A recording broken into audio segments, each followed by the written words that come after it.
Let's add some EQ and compression for rock vocals. We've got Ashley singing here again.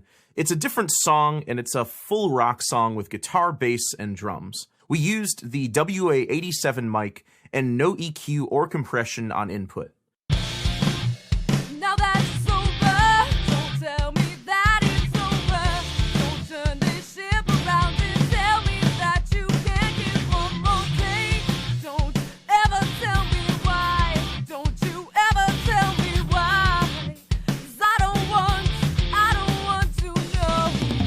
Alright, so what's even more noticeable than the frequency balance needing some work is the dynamics. And I mentioned this when she did the mic shootout, but her voice is very dynamic. It quickly jumps from being very soft to being really loud, and then very soft again. And I need to control these dynamics with some compression. But first I'll add the EQ3 and boost the high end, filter the lows, and then reinforce the bass just before the cutoff. Now that it's over, don't tell me that it's over. Don't turn this ship around and tell me that you can't keep on more take. Don't ever tell me why. Don't you? For her voice, she's got quite a bit of a 1 to 2K boost already, so I think she'll be okay without doing a diction boost like I've been doing with the other examples. For compression, I'll start with the BF2A again. Now that it's over, don't tell me that it's over.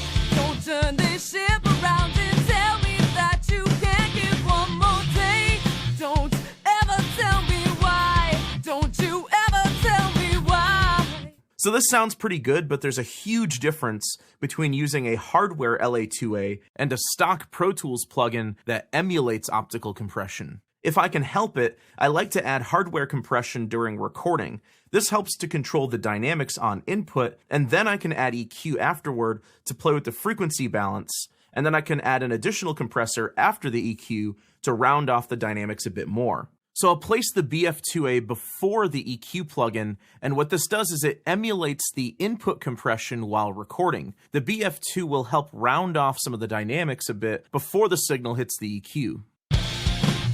Now that it's over, don't tell me that it's over. And then I'll add a second compressor after the EQ. I'll just add the Dynamic 3 compressor, which is just a clean digital compressor type. This will help control any additional peaking dynamics and resonances from the EQ. Now that it's over, don't tell me that it's over. Don't turn this ship around and tell me that you can't keep on more take. Don't ever tell me why. Don't you ever tell me why. 'Cause I don't want. So there's a lot of quick transients coming through, and they're pretty jarring sounding. Normally, if I was just using a single compressor plugin, I would favor pulling up the attack time a bit just to let some of the front-end transients through. This helps the front-end consonants in her voice come through. But with 2 stages of compression, I'm going to roll this down into the microseconds values to make the compressor kick in almost immediately and compress those front-end transients a bit. Now that it's over, don't tell me that it's over.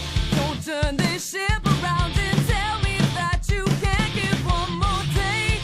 Don't ever tell me why. Don't you ever tell me why. 'Cause I don't want to know. So the BF2 is acting like a slow character compressor, and the Dynamic 3 is the transparent surgical compressor.